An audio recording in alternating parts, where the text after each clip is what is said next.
Hi everybody, I am doing this video because I am getting ready to sell this M3. My M3, I've had it for going on 2 years, and I kind of wanted to record, while I still have the car, my overall thoughts on ownership over the past 2 years.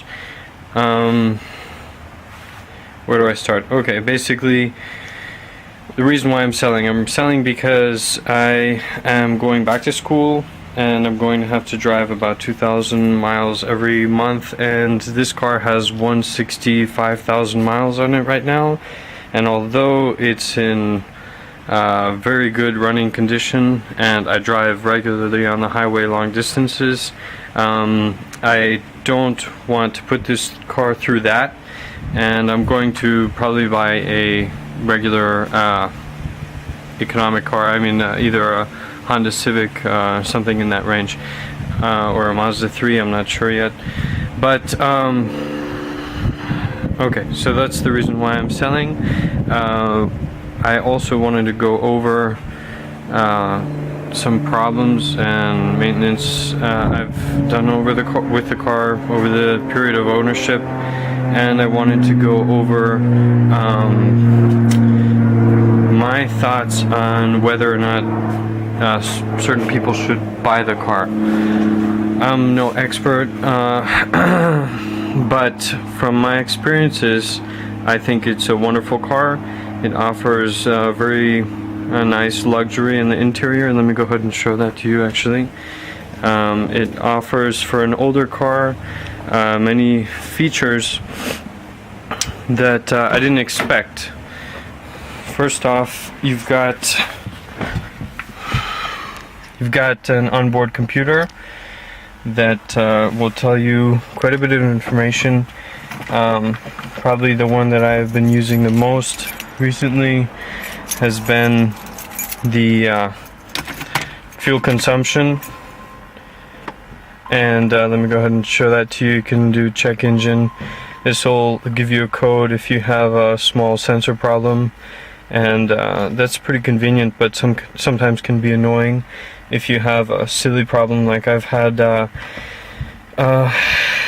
in the back. I'll try to show it to you maybe. The brake light in the back when it would shake, the little bulb would disconnect from the circuit, and it would, send off a signal, brake light failure. Really, that got to be annoying. I ended up soldering the circuit and fixing that problem, but still. Consumption. It's nice. You can do two trips, and you can reset it over here and go ahead and see real time, I guess you could say, an average consumption. There is that wasn't phrased correctly. This would be real time MPG meter right over here, and then this would be your average consumption since you reset. My average consumption turned out to be about 18 to 19 miles per gallon in the city, and then 24, 25 miles per gallon on the highway, driving at about between 75 and 85 miles per hour. Okay, I guess I should go around and show you the interior. When I bought this car, it did have some mechanical problems originally, but I bought it because the interior and exterior was in such good condition. You can see the headliner is still good as well. And I was telling you about the features. You've got the consumption, you've got the exterior temperature. I think this is distance. Where is it? Range till empty is convenient, even though it's always more than you can actually get, in my case at least. And you've got time, date. I'm not sure, I never really spent much time with other things. I know you can do a lot more than that. You can set limits. I think it'll notify you if you're going over that limit, probably beeps or something like that, and there's a timer and such. Other than that, it's got maintenance, I guess it's a maintenance interval reminder. It'll, when you turn the key to the on position the way it is right now, it will kind of go down as with the mileage, and when it shows red bars, you should take it in to be serviced. Services can be expensive, but not as expensive as some other cars. My wife's got Mercedes C230, and maintenance intervals with that car can be, I think the cheapest we've got away with is like $400 or $500. Yeah, but a lot of the things I did on this car I did myself. So let me see. Also, it comes with cruise control, which is pretty nice, and you can control the computer from here. See, as I click through, you know, it'll show you all that information. Let me see. It's also got a sunroof. Now, I guess I should do the good and the bad. Currently, I guess one bad would be the fuel consumption. Gas has gotten so expensive. Obviously, I use premium fuel. It's gotten so expensive that as a daily driver, it's gotten to be a little too expensive for me.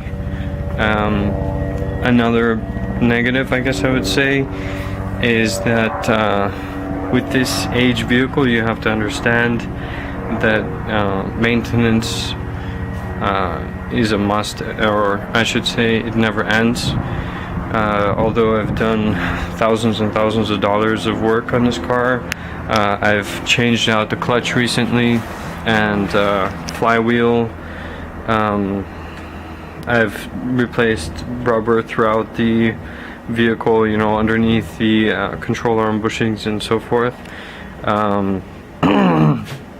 The belts, the cooling system, many of the components of the cooling system I've replaced as well, but it'll never end. You have to kind of accept that, and I was okay with that, but I can see how it can be a problem with some people. And little bits on the car, I don't know if you can pick, I don't know if I'll be able to focus on that. There just rust appears on the car here and there. There are chips that will show up from just regular driving here and there. Some more over here, there, and there's nothing really bad on my car, but I know that in the past some work has been done. Like right here, oops, right here, there was a dent, I think, and originally it probably wasn't a big problem, but it looks like someone tried to fill it and paint it. See, the paint is kind of coming up a little bit here. Just